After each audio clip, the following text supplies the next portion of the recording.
ಮೊದಲಿಗೆ ಈ ಅಪ್ಪರ್ ಬರ್ತ್ ತಗೊಂಡವರಿಗೆ ಕೂತ್ಕೊಳ್ಳಿಕ್ಕಾಗೋದು ಇಲ್ಲಿ ಮಾತ್ರ. ಇಲ್ಲಿ ಆ ಬಾಟ್ಲ್ ಇಡೋ ಫೆಸಿಲಿಟಿ ಕೊಟ್ಟಿದ್ದಾರೆ ಅಲ್ಲಿ ಮಾತ್ರ, ಯಾಕಂದ್ರೆ ಹೈಟ್ ಇರೋದು ಅಲ್ಲಿ ಮಾತ್ರ. ಬಾಕಿ ಕಡೆ ನಿಮ್ಗೆ ಕೂತ್ಕೊಂಡ್ರೆ ತಲೆ ಟಾಪಿಗೆ ಟಚ್ ಆಗ್ತದೆ. ಸೊ ಅಲ್ಲಿ ಮಾತ್ರ ಕೂತ್ಕೊಳ್ಳಿಕ್ ಆಗುವಂಥದ್ದು, ಅದೊಂದು ಡ್ರಾಬ್ಯಾಕ್. ಯಾಕಂದ್ರೆ ಅಲ್ಲಿ ಬಾಟ್ಲ್ ಇಡೋದ್ರಿಂದ ಕೂತ್ಕೊಳ್ಳಿಕ್ ಆಗೋದಿಲ್ಲ. ಇನ್ನೊಂದು ವಿಷಯ ಅಂತ ಅಂದ್ರೆ, ಬಾಕಿ ಟ್ರೈನಲ್ಲೆಲ್ಲ ಮೇಲೆಯಿಂದ ಒಂದು ರಾಡಿಗೆ ಸಪೋರ್ಟಿಗೆ ಬಂದಿರ್ತದೆ ಆ ಸೀಟಿಗೆ, ಅಲ್ಲಿ ನಮ್ಮನ್ನು ಕಾಲು ಒರಗಿಸಿಡ್ಬೋದು. ಇಲ್ಲಿ ಏನಾಗ್ತದೆ ಅಂದ್ರೆ ಕಾಲು ಒರಗಿಸ್ಲಿಕ್ಕೆ ಆಗ್ತದೆ, ಬಟ್ ಸ್ವಲ್ಪ ಆಚೆ ಈಚೆ ಆದರೆ ಬಾಟ್ಲ್ ಇಡೋ ಪ್ಲೇಸ್ ಏನಿದೆ ಅದು ನಮ್ಗೆ ಸ್ವಲ್ಪ ಉಪದ್ರ ಆಗ್ತದೆ. ಇನ್ನೊಂದು ಒಳ್ಳೆ ವಿಷಯ ಅಂತ ಅಂದರೆ, ಇಲ್ಲಿ ಒಂದು ಬಟ್ಟೆ ತರ ಕೊಟ್ಟಿದ್ದಾರೆ ನೋಡಿ, ಒಂದು ಫೋಲ್ಡೇಬಲ್. ಸಪೋಸ್ ನಾವು ಮೊಬೈಲಲ್ಲಿ ಇಟ್ಟರೆ ಕೆಳಗಡೆ ಬೀಳ್ತದೆ ಎಂಬ ಭಯ ನಮಗೆ ಬೇಡ, ಯಾಕಂದರೆ ಅಲ್ಲಿ ಆ ಒಂದು ಕವರ್ ಇದೆ ನಮಗೆ ಒಳಗಡೆಯಿಂದ, ಅದು ಏನು ಮಾಡಲ್ಲ, ಕೆಳಗಡೆ ಬೀಳದಾಗೆ ನೋಡ್ಕೊಳ್ತದೆ. ಇನ್ನೊಂದು ವಿಷಯ ಅಂತ ಅಂದರೆ ಕೂತ್ಕೊಳ್ಳೋದು. ಅಲ್ಲಿ ನಾವು ಕೂತ್ಕೊಂಡು ಊಟ ಮಾಡಬೇಕು.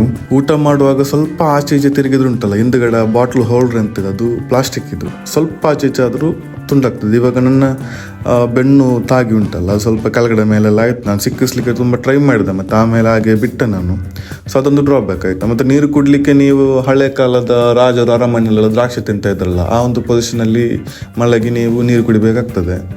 ಟಾಪ್ ಅಷ್ಟು ನಿಮ್ಮ ತಲೆಗೆ ತಾಗುವಷ್ಟು ಇರ್ತದೆ, ತುಂಬ ಹೈಟ್ ಇಲ್ಲ, ಅದೊಂದು ಡ್ರಾಬ್ಯಾಕ್.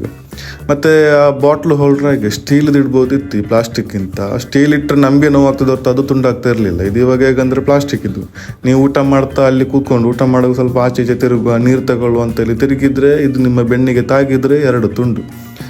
ಸೊ ಇದು ರೈಲ್ ರಿವ್ಯೂ ಇವತ್ತಿನದ್ದು. ಈ ಥರದ ಇನ್ಫಾರ್ಮೇಷನ್ಗೆ ದಯವಿಟ್ಟು ಶಾಕಿ ಟಾಕಿ ಫಾಲೋ ಮಾಡಿ, ಸಬ್ಸ್ಕ್ರೈಬ್ ಮಾಡಿ, ನಿಮ್ಮ ಟ್ರೈನ್ ಯೂಸ್ ಮಾಡುವ ಫ್ರೆಂಡ್ಗೆ ಶೇರ್ ಮಾಡಿ. ಶಾಕಿ ಟಾಕಿ ಸೈನಿಂಗ್ ಔಟ್, ಬಾಯ್.